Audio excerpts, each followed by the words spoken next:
Well, hello everybody. It's Grant Headifen speaking, Global Director of Education for NauticEd. And today I've got on the line James Ashton. He's with Satori Sailing. They're up in Marblehead near Boston. And James is an instructor, and he gets phone calls all day, every day, asking about certification. So, James, welcome to the podcast today. Thank you, Grant. Great to be here.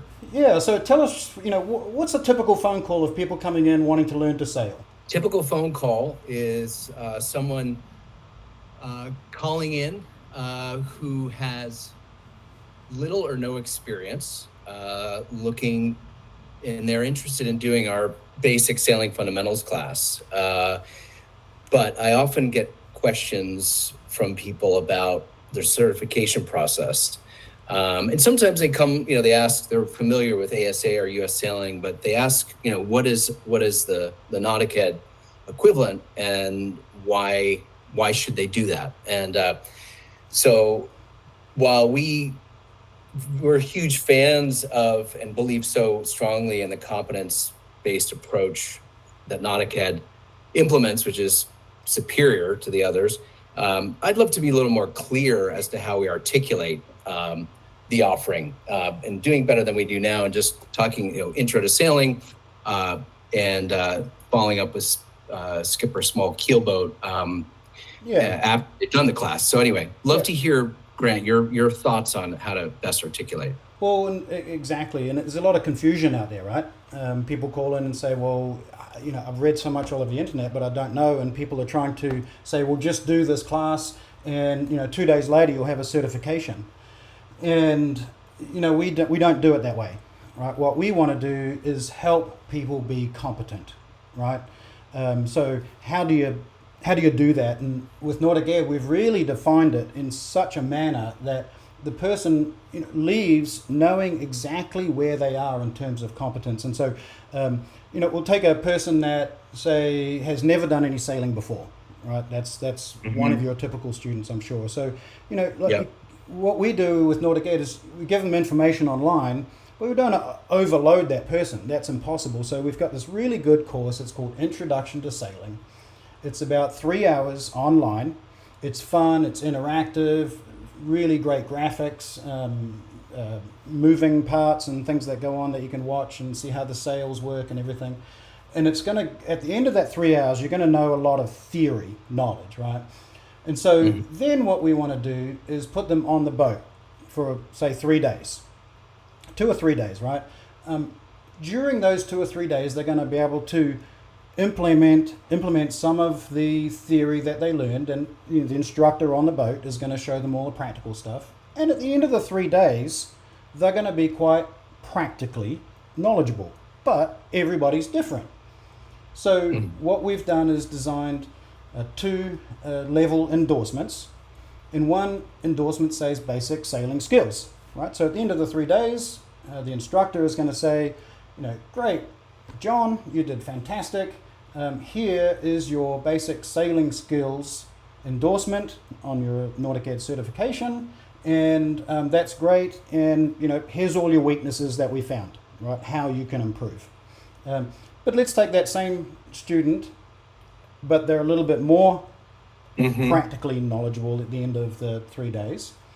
Well, okay, John, you did really good, right? You'd be able to tack the boat, you're able to do all these things. So here is your basic skippering skills. So basic sailing skills, basic skippering skills. So skippering skills is a little bit better, right? Now, the whole thing is, we've given you this endorsement, Mr. Student, but do not go out on a boat yourself, right? One, you don't know enough information. You don't know about weather enough. You don't know all these other things, maneuvering the boat, what we could do in 3 days. But we've given you a great introduction to sailing. Do you love it? Yes, I absolutely love it. Okay. So do you want to become a skipper eventually? Yes, I'd love to. Okay, great. Look, here's what we do now. Go back online. We have another course. It's called Skipper Small Keelboat. And that's a little bit longer. That's about 10 to 12 hours online. So if you're really committed to it, then you're going to do the 10 to 12 hours online. You might go a little faster because you've already done the introduction to sailing course online. So it's very detailed, right? Lots of information specifically designed to help somebody have all the theory knowledge about how to skipper a boat. Now they can come back on the boat with you and do some more training. And here's the crux to the whole thing, the way NauticEd works and how it was designed with the US Coast Guard. Because the US Coast Guard is sick of picking people up out of the water, right? They want people competent if they're skippering a boat. So with the Introduction to Sailing course online, and if the instructor at the end of the 2, 3, 4 days of training says you are competent to skipper your own boat, they will grade you. What they will do is find all their weaknesses.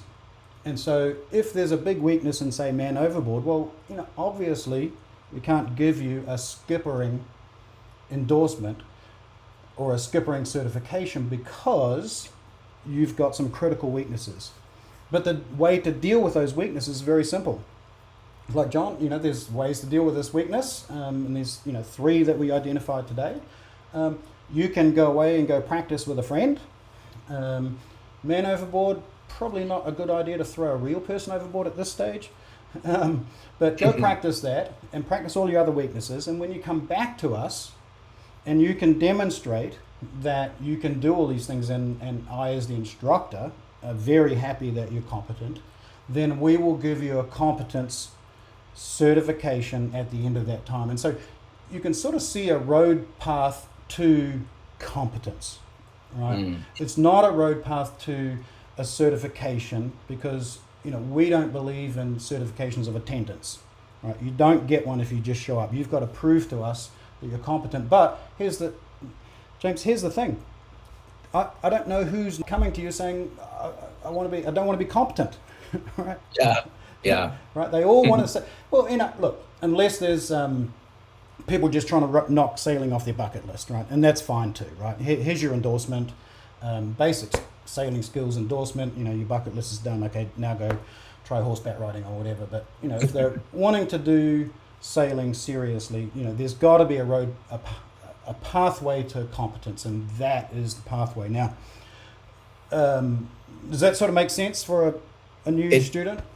It does, Grant. Thank you. Let me ask, what happens if somebody, as you can imagine, we get people who have some experience, or sometimes they actually have quite a bit of an experience, but how might it work? Another good question. So what I would do is just interview the person, like, how much do you think you know? And the reason you're asking that question, and you can say it to them, I'm asking this question because I'm trying to figure out if I should recommend the Introduction to Sailing course, which is very rudimentary, very basics, 3 hours long, or should I tell you to take the Skipper small keelboat course right off the bat?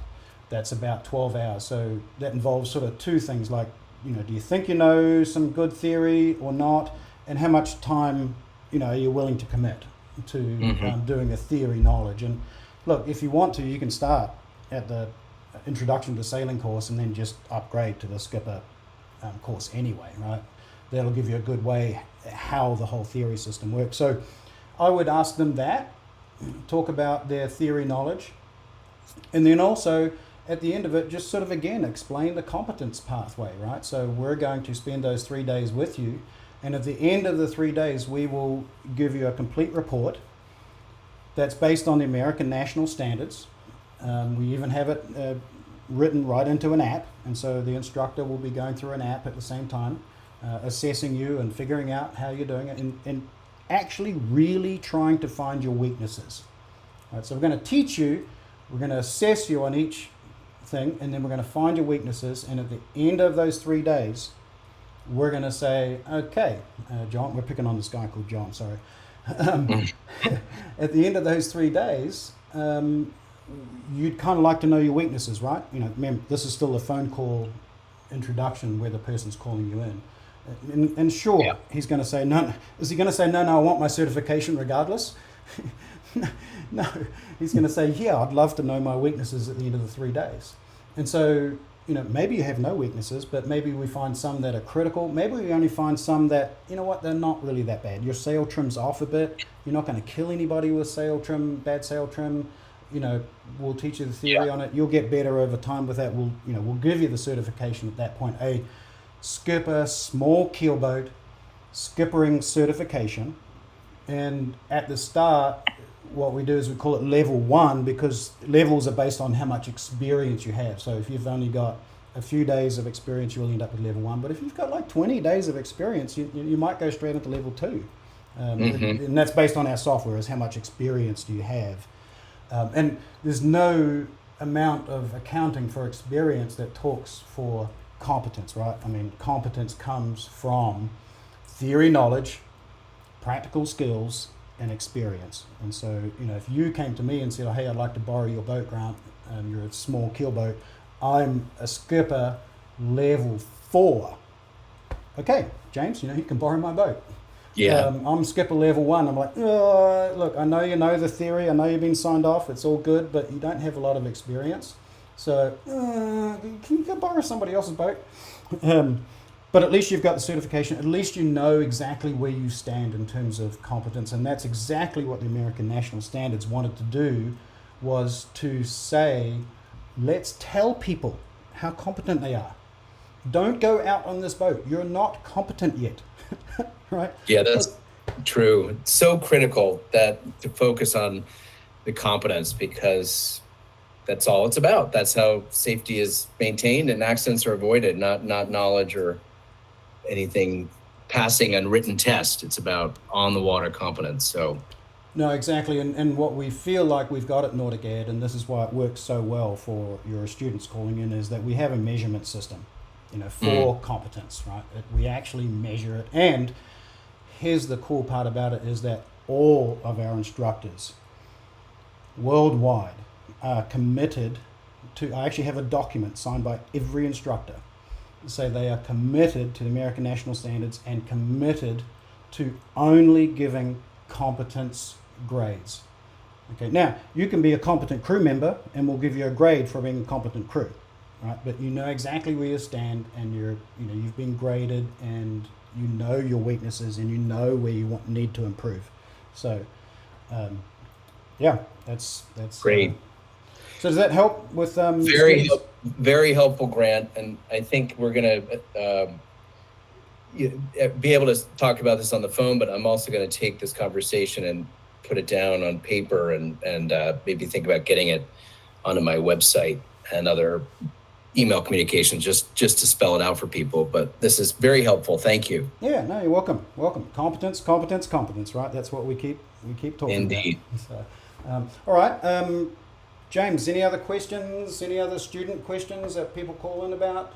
I get, people often say, I want a Coast Guard certification. I can actually tell them that that's what this is. And I just can't emphasize enough. I think that differentiator is really been helpful as we migrated from some of the other affiliates. So good stuff. Yeah. I'll give you the history a little bit of American National Standards. It actually came about in 2017.